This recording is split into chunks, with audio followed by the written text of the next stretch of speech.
it in.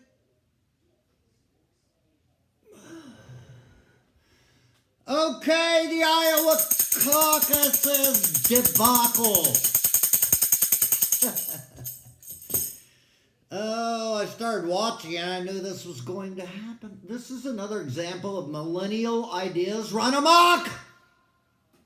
This app is the problem. There was a code failure in this new app they were using in the Iowa caucuses that they had never used before and did not need. Some millennial entrepreneur must have come in and gone, look at this cool app, Iowans. I invented it for tabulating the Iowa caucus results. But look at all the colors and the lights, and look, you are getting sleepy. And the next thing you know, the whole Iowa caucus is in chaos. Caucus chaos. More wasted money on this app. Someone convinced them to spend money in Iowa with a capital C, and that rhymes with D, and that stands for dumb. Dumb, stand for dumb. Millennial inventions like the Lime Bike and robot cars and the Caucus app. What else?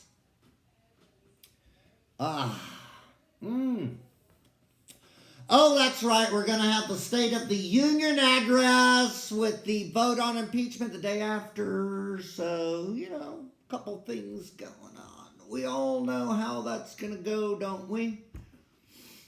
Or do we? He could have a complete Adderall-fueled meltdown tonight at the SO2. Miracles do happen. That one extra rail he does could be the difference between fascism and democracy, which is now teetering on the edge of a high wire strung between the Twin Towers. Or rather, we're strung between where they used to be before Trump's golden Saudi telescope. Google it. He claims to have watched the second building fall through the lens of a solid gold telescope from the Trump Towers. This is, Google it. This is not bullshit. This is what he said in an interview shortly after 9/11 on the radio. And in June, he had rented out an entire floor of Trump Tower. June of 2001 to the Saudis. 2 months before the 9/11 attack. Google it. Google it, Lord. Can you handle the truth? Pause this and Google it. Google that. Then pause and Google that. Then hit play again. Oh, wait, you can't hear that part because you're paused. Wait a minute. Okay, anyway. Okay, now we have a success to communicate. If you did pause and then come back, you understand, successful communication. We're starting to get on the same wavelength, and I love it. What else is going on? It was hot in Austin today and humid, almost 80 degrees. I was out at Roy Kaiser hitting some golf balls and working on my short game, but we got cold weather coming to Austin. It's supposed to snow tomorrow afternoon between 4 p.m. and 10 p.m. and I was just out working up a sweat on the practice green. That's Austin.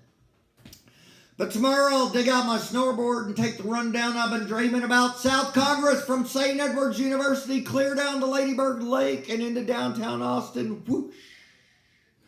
I've always wanted to do that run. It's a smooth downhill green slope with some fun obstacles and jumps. I've been mapping it out for years, but it has not snowed yet. But now, tomorrow, we get climate change, and I think this year, finally, woohoo! Yeehaw, motherfuckers! You start up by Lightsey Street, right across from St. Ed's by the Red Rose Strip Club, and it's at least 2 miles from there of downhill, maybe more, straight down this wide South Congress past Continental Club. Woohoo! And you get down to Congress Bridge and you take the ramp and boom, do a couple of rodeo 360 topsy-turvies and land it right there in downtown Austin in time to see the Willie concert. Okay, as far as the caucus, what can I say? Welcome to the new age of cheaters. The new age of cheaters. The children have learned their lessons well. They know how to cheat like nobody's business now. Look out. It didn't just start with Tom Brady and his cheater deflated football. It's been going on all the while in America. But with social media, it has taken the forefront, the widespread cheating going on in America, to win at all costs. We can point it out on social media because it takes the fun out of the game, doesn't it? There must be a way to put a stop to all this cheating and fixing and rigging before it gets completely out of hand. All the scams and evil money grabs and Tom Selleck selling reverse mortgages with that evil grin. It's not my first rodeo. I mean, I'm Tom Selleck when I sell reverse mortgages. If they were a rip-off scam. And underneath in small letters it says, miss one payment, we'll throw you out of your house because now it's our house. I used to like Tom Selleck. Well, I'm a cynic with good reason. Be careful out there. Cthulhu is rearing its ugly head. Cthulhu, this Jeffrey Epstein business isn't over. It all ties in with the impeachment cover-up, and it goes back to 9/11 and the cover-up of the site cleanup by Russian mobsters under the guidance of then-Mayor Giuliani. Google it. We'll all wait.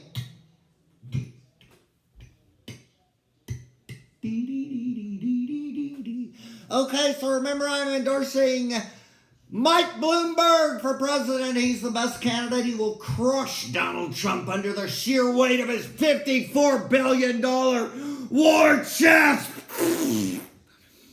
Versus the president's paltry claim of $3.4 billion in assets, which are all actually held by the Russians and Saudis through Deutsche Bank in a $4 billion loan mortgage they bought out. You can definitely, please, Google it! Anywho, Mike Bloomberg has the best record for getting progressive policies implemented. He puts his money where his mouth is. It's not the money, it's the guy. He is a mensch. And I mean that in the best sense. You will see, believe me, when this bunch is done griping about Iowa, this current Democratic gaggle or troop or whatever you call them. Biden's campaign is not handling the caucus thing well. It's very off-putting, by the way. Bloomberg will come in here soon and clean up this whole mess and get America going again in a new direction. Bloomberg Warren 2020, that's the ticket. You heard it here first. He's our Democratic savior in this time of caucus chaos. And I've already started writing the jingles. Mr. Bloomberg, he's our man. We need a Jew to save us again. I'm Jesus Christ, and I agree with this message. Happy Tuesday, everybody!